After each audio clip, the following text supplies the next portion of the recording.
Om Shanti.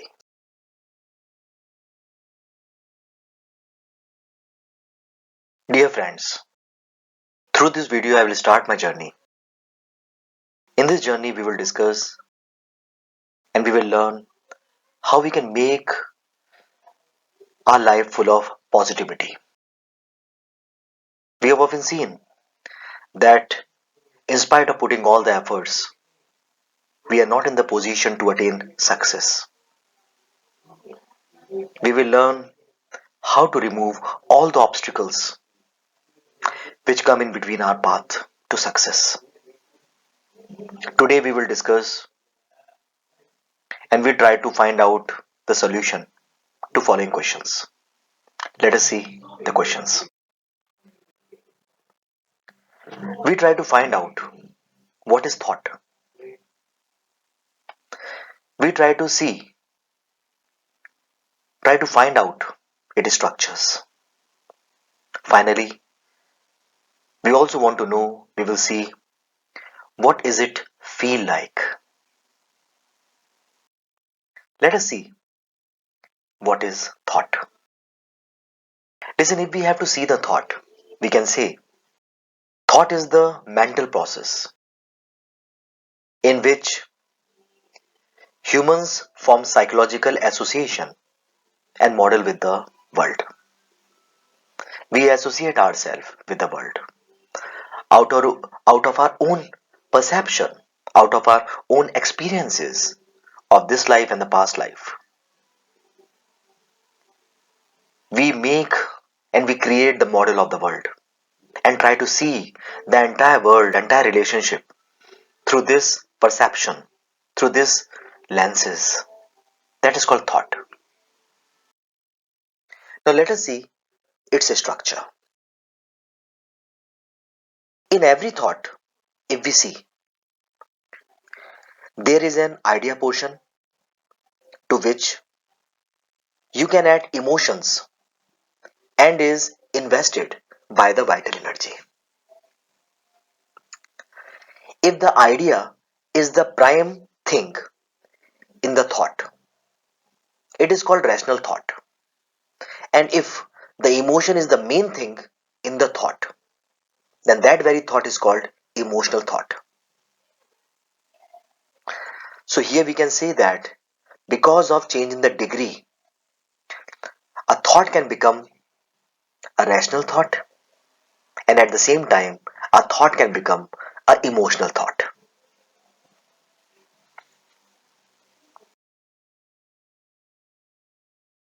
Now we can say that in the structure of the thought, idea, emotions, and the vital energy, these three things makes the structure of the thought. This is the structure of a single thought. Thoughts are continuously taking place in our mind. With every thought, our mind is continuously get modified. You know, the restlessness we feel in the mind is due to the thoughts.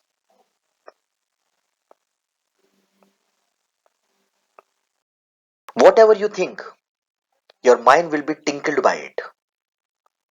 If you learn to think in an orderly way, with considerable positivity in your idea and emotions, your mind will be tinkled by the positivity.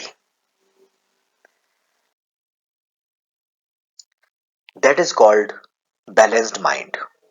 So what is balanced mind? The mind which is considerably filled with positivity. So that mind which is filled with positivity, or where the thoughts are arranged systematically with the positive ideas and the emotions, that mind is called balanced mind. Otherwise, it will go into a very erratic state, confused state. So the mind which is full of negativity, where the thought process is not systematically arranged, that is called unstable mind. Stability and the instability totally depends upon two things. Number one, arrangement of thoughts. And number two, is the arrangement of thought is positive or the negative? In the case of the balanced mind, thought is arranged systematically with full of positive ideas and the emotions. Whereas in the case of the unstable mind, thought process is not arranged systematically. Because if the ideas and the emotions are negative, it is impossible that it will be arranged systematically. It will be in a arrayed.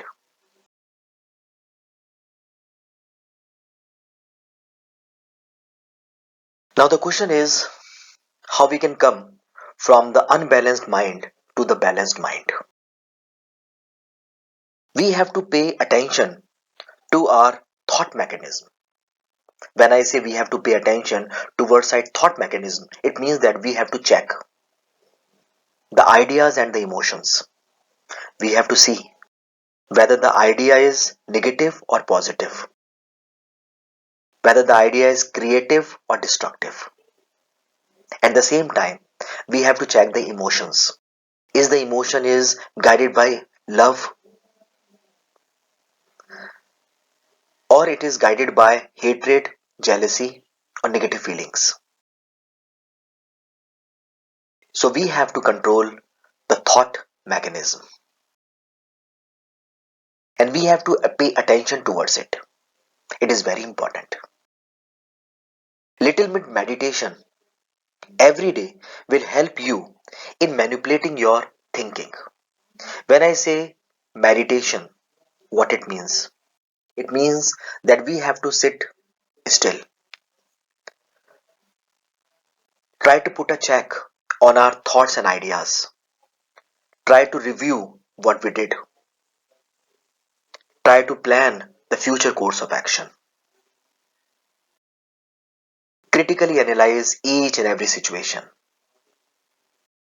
try to see how we can inculcate positivity. At the same time, try to think and find out the ways and means to eradicate negativity. That actually we do in meditation.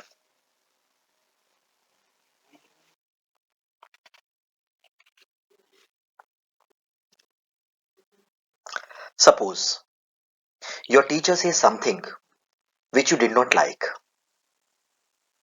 or your friends told you something which you did not like. You start thinking harsh about it. That happens with us, yes or no? Answer is yes. If we spend 50% of the day about this type of thinking, don't you think that we are wasting our energy? Because of these things, what is happening? We have made our life over anxious and we are passing the depressive phase of life. These two problems is because we are wasting our energy. We are continuously dwelling in the negativity, in the negative thoughts. The question is how we can come out of it and why the negativity is spreading. Remember one thing we should know how the negativity enters in our mind, how the negativity becomes the part of our mind. There are two ways through which negativity enters in our mind. Let us see the first one. The first one is that we are continuously dwelling in our past. Listen, whenever the criticism comes to us, if we are being reviewed, it is for a particular purpose. If the people are criticizing us, might be criticizing for a particular reason, and we will solve it, and everything will go. The things becomes normal. We should drop the matter there, and we should not continuously live under the past. But what we are doing, even after solving the problem, we are still dwelling in the past. We are thinking about the negativity, about the problems, why the problems came to us, and what were the phases we have to undergo through. We are keep on living, dwelling in the past. We are supposed to take the lesson from the past. We are not supposed to live or dwell continuously in the past. Let it go. That is the first reason how we are welcoming the negativity. The first is we are continuously dwelling in the past, which is full of negativity, negative thoughts. And the second is we are allowing the negative thoughts through external influence. See, today's youngster, after half an hour study, what they do, they take 15 minutes entertainment break. They take this thing entertainment break, yes or no? Answer is yes. After that, what they do, with great efforts, they drag their mind back to work. But the question is, after 15 minutes entertainment break, they have to pull out their efforts and they have to drag their mind back to work. Then why they have taken the 15 minutes break? If this is your normal default state, then better change it. Why? Because if you allow all sort of things to your study period, you are not applying your whole mind at all. You can only concentrate when your thoughts are aligned, when your thoughts are in proper order. That is why put limit to your exposure. If you want to be in concentrated state of mind, then your exposure should be only positive and limited. You should expose to the positive thoughts and you have to put limitations to the negative thoughts. Any time is not the entertainment time. Please learn. Please understand why I'm saying limit your exposure. Because what you're thinking through the senses becomes the content of your mind. If you are continuously dwelling in the violent things, then the violent action will automatically perform by us. We welcome the violent actions.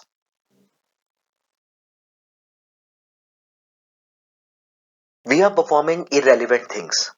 We don't want to perform the irrelevant things, but we are performing it. It is not in our control. We don't want that it should happen. The negativity should come to us. We don't want it, but it is coming, and we are dwelling. And that is called compulsive thinking. Many people who are very negative, they do not want that they should be negative, but they have allowed this compulsive habit to enter. So they are like this. We try to understand it with the example taken from the Mahabharata.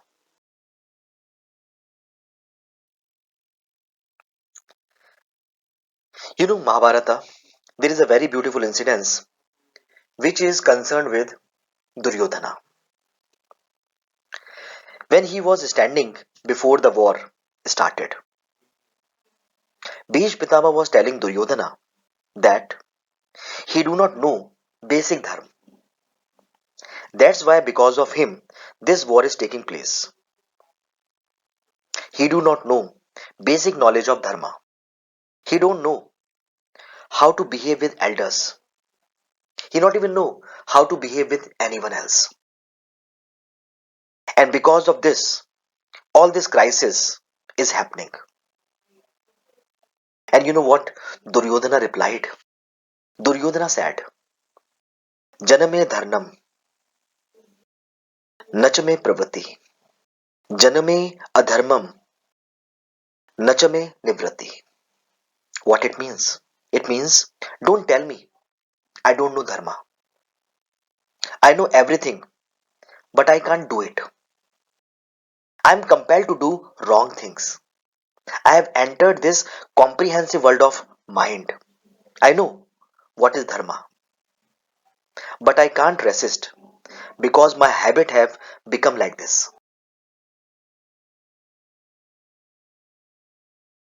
See, habits are very important.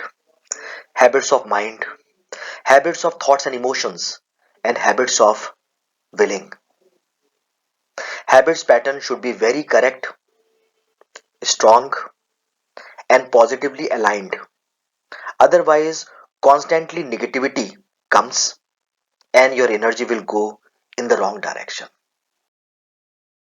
And we have to waste a life. Om Shanti.